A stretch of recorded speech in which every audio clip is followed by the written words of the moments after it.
Peace, peace. You know what it is. It's your man SKYZOO Skyzoo, live out the borough. And this is the NBA Exchange with my man Dexter Henry. You know how you doing it, man. Log on, tap in. Let's get into it.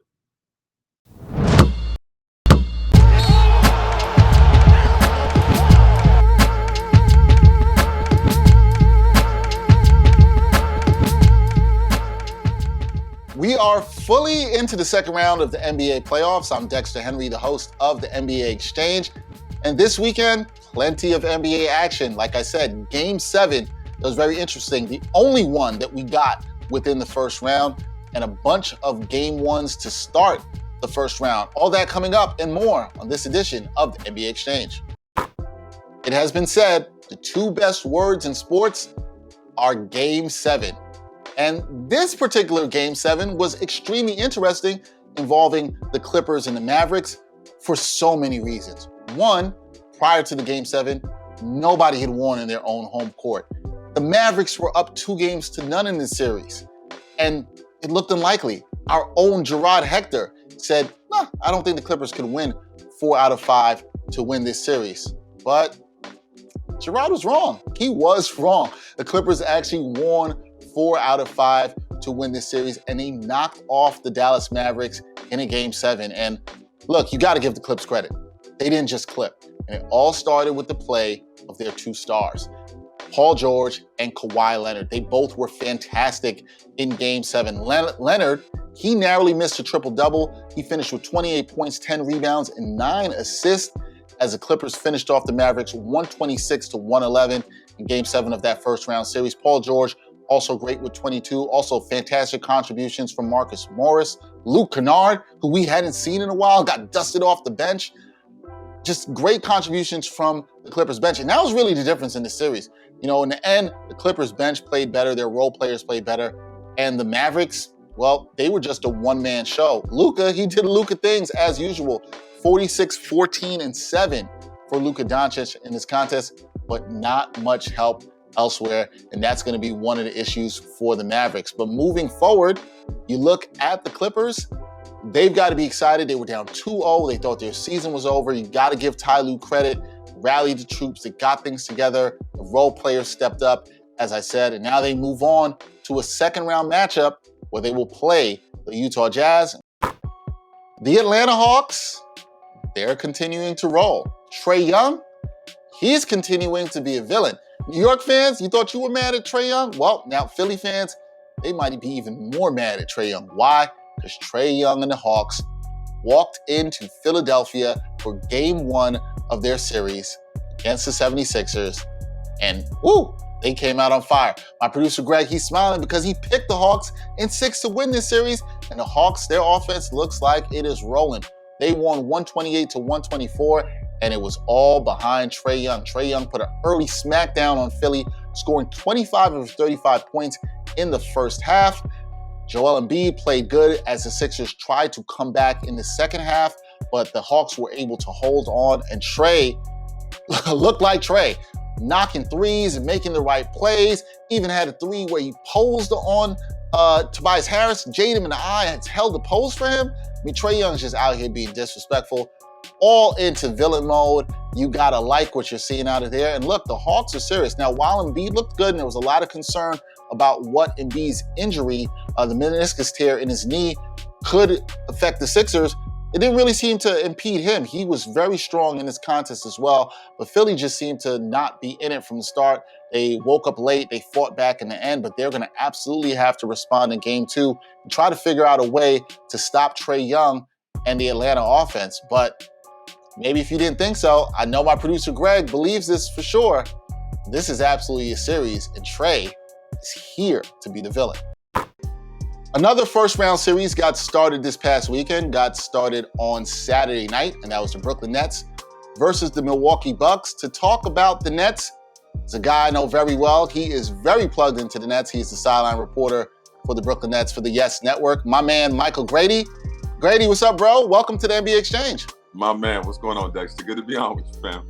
Yeah, man. Thanks for joining me. I know you've been busy. I know you've been feeling the energy in Brooklyn around this playoff run, and we just saw Game 1 between the Bucks and the Nets, where the Nets won 115-107. Now, The Nets won the game, Grady, but they kind of had a loss as well, too, losing James Harden to injury just within the first minute of the game. What was the mood of the team getting that win, but still losing James Harden, their point guard, their leader in terms of the offense, out for this game? What was the mood of the team after the Game 1 victory? Well, guys are heartbroken. We don't know how long James Harden is going to be out, but to a man, everybody knows how badly James Harden wants a championship, how much he's enjoying being on this ride with this Brooklyn Nets team. Kevin Durant spoke on it. Kyrie Irving spoke on it. A number of guys spoke on it. You can just see James Harden's passion when he's out there on the court. Feel however anybody wants to feel about him, the way he made his exit from Houston. He has been a true teammate. He has been an MVP candidate with this Brooklyn Nets team, helping keep them afloat when Kevin Durant was out of the lineup during the regular season. And this is what he wanted to be a part of, this type of run, to participate and be a big part of a championship squad. So for him to be out with the hamstring injury, for him to go out in the conference semifinals, packed house, raucous atmosphere at Barclays Center in the first 43 seconds to injure that hammy, man, you certainly felt bad for him. So it took the team a little bit to kind of get their footing, adjust. You know, they were down by 2 at the end of the first quarter, and then finally they was like, all right, it's time to stop playing games. Let's go out there and compete, battle, and get that victory.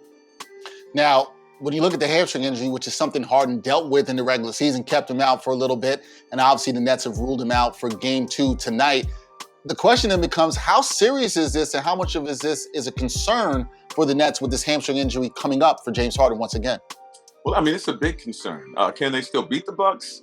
Yeah, they can still beat the Bucks. This is going to be extremely difficult. Guys are going to have to step up, and I'm not just talking about Kevin, who you know is going to have big nights throughout the series, or Kyrie Irving, but the other guys. James Harden makes it easy for the other players, for Landry Shamet to get into a rhythm, for Blake Griffin, for Nicholas Claxton, for Bruce Brown, guys like that to get in rhythm. He's just a maestro when he's out there on the court. So he starts the game, then he's one of the first ones to the bench, and then he's out there on the floor in the second quarter with the second unit, getting his and making sure that the other guys stay involved. So without James Harden out there, you're relying on Mike James, who didn't know he was going to play in Game 1, but wound up playing 30 minutes and played extremely well. Can you expect that same type of efficiency from Mike James throughout the series? They're going to need it because Mike James is a quality facilitator, and he can look for his own shot. And then for Kevin Durant and Kyrie Irving, remember Kyrie Irving in Game 3 of that Boston series was a little bit off playing in that environment. The Nets really can't afford those off nights with James Harden not being in the mix. And so there's going to be more minutes for Kevin and Kyrie. More production is certainly needed for them consistently throughout the series. Very few off nights. And then for the other guys, they're going to have to find a way to get their own without James Harden helping lead them. Absolutely going to have to do that. Now, the Nets offense, though, Mike, has looked pretty good. We saw in the first round, looked like it was humming, rolling along against the Celtics. And then coming into this series, a lot of the talk was, well, the Bucks can stop them. They've got some guys who are really good on defense. They can stop the Nets' big three. Do you still like the Nets offense? And the role players stepped up in Game 1. Do you still like their offense in this series to do what they've been doing pretty much all year long? It's going to be something to keep an eye on, Dexter, man, because, the playoffs all about chess moves. And so the Nets didn't know that they were going to be without James Harden for most of Game 1, and they had to figure things out and adjust quickly on the fly. The Bucks also didn't know James Harden wasn't going to be out there on the floor. Their whole game plan leading up to that series, okay, we got to deal with Kevin, Kyrie, and then James, and all the scenarios in which James is utilized out there on the floor by Steve Nash. Now that all of a sudden, Mike James is going at them, which they could have done a better job of adjusting. They shot poorly from the floor. They weren't the team that we saw in that first round series with the Miami Heat. But they didn't adjust the same way that the Nets did, which is somewhat easier for Brooklyn given the fact that they were playing in front of a home crowd, which is, again, so crucial that the Nets were able to hold on to that 2 seed toward the end of the regular season. And so the Bucks will absolutely adjust. I go back to chess moves. They'll figure things out. They're going to make life a little bit more difficult for Brooklyn moving forward. But the Nets still have 2 of the biggest offensive weapons the game has ever seen. You can throw a lot at Kevin Durant, but he's still going to be able to find ways to get his. You can throw a lot at Kyrie Irving, and we'll see if Kyrie Irving can still find ways to get his, because the Nets are going to need them both if they're going to advance in this series. This was a quality defensive team for Milwaukee. They didn't look like it in Game 1. The toughness that Brooklyn showed in that Game 1, Blake Griffin, the way that he played, They just showed a lot of grit in that game one, and that's something that's going to have to continue. But expect Milwaukee to tighten the screws the rest of the way. Now, if the Nets are to get this done, Mike, it's also not just going to be the offense, it's going to be the defense. And that's one of the biggest concerns we've heard all year around the Nets, right? Can they defend when it counts? From what you've seen thus far in the playoffs, and you talked about the toughness you saw in game one, are you encouraged about the Nets defense? Do you feel like they're getting better defensively as we move deeper into the playoffs? You know, I'm a hold off completely on that until I see Milwaukee having a in-rhythm offensive game and then seeing what the Nets do to stop it. The Bucks were 6 for 30 from three-point range in game one.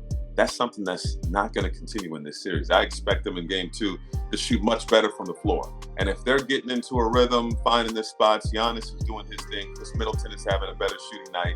I'm curious to see what the Nets were able to do to get stops, to force the ball out of guys who may have the hot hand.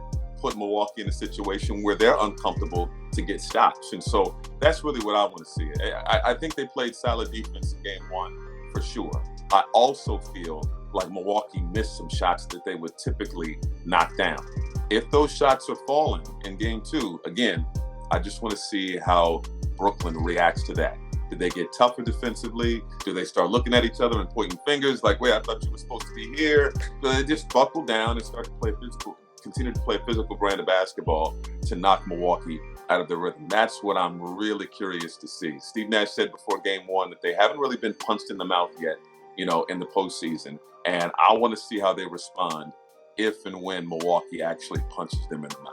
I would absolutely agree with that, because that's definitely going to be one of the criticisms that they have yet to be punched in the mouth yet. But so you're right. It's a wait and see, no doubt about that. And Mike, here's the biggest question that goes forward. We talked about the Harden injury. We talked about how the team adjusted and Mike James and others stepped up. But the big question is this. Can the Nets win if James Harden can't go at all in this series? Would you still be confident in the Nets getting the job done against the Milwaukee Bucks?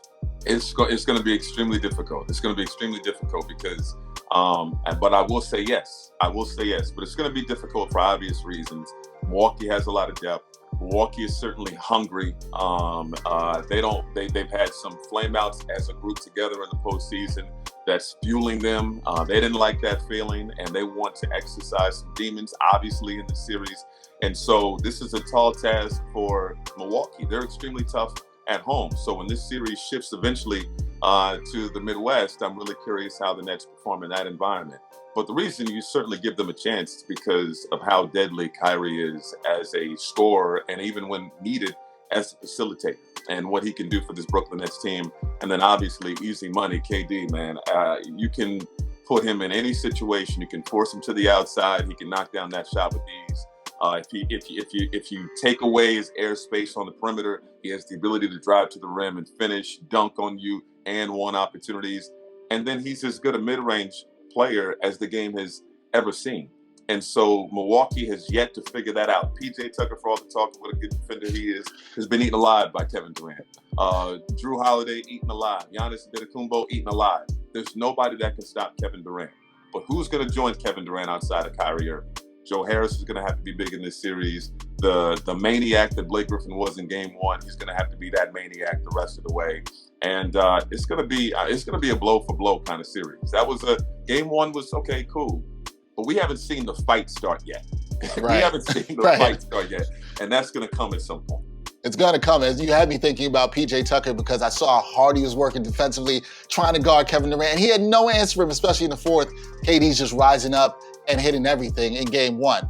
Game two, before I get you out of here, what are the keys to the Nets getting a victory in game two, especially, Mike, if they get punched in the mouth by the Milwaukee Bucks? What are the keys to them getting a victory tonight in game two? Don't be Floyd Mayweather. You know how Floyd is one of the greatest, defensive, fighters that, the boxing game has ever seen, right? And reason that a lot of people boo Floyd is because he doesn't necessarily bring the action. Right. He kind of buys his time and dives and punches, that whole thing, and then he's a fantastic counter puncher, that whole thing. But for the most part, he's just kind of dodging the blows, whatever it may be. The Nets can't afford to do that. If they go into this game and they're just waiting to see, okay, what kind of power does Milwaukee have? Let me just see if we can just dodge and that whole thing, and they're not throwing punches themselves, they're going to take an L tonight. For the Nets to be successful in Game 2, they have to be the one throwing the haymakers. They have to throw the body shots in there. They have to jab. They have to be on the attack really the entire game. And sometimes when you have a great squad, and one of the things with the James Harden thing with, when you have so many talented players, sometimes you feel like you can relax. And we don't know if they would have done that if James had been able to play all of Game 1. But with James being out, it almost is like, oh snap, we gotta battle. Like, we gotta get down and dirty now. We can't mess around because James is out of the lineup.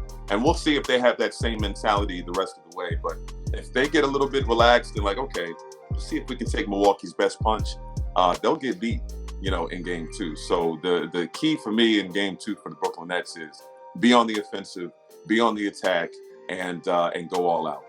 Yeah, can't sleep. Got to bring the energy. We'll see if the Nets do that tonight at the Barclays Center, Game 2 against the Milwaukee Bucks. Michael Grady, you're one of the best when it comes to talking about the Nets. I appreciate you coming on NBA Exchange, man. Hey, anytime, my man. Appreciate you, Dexter.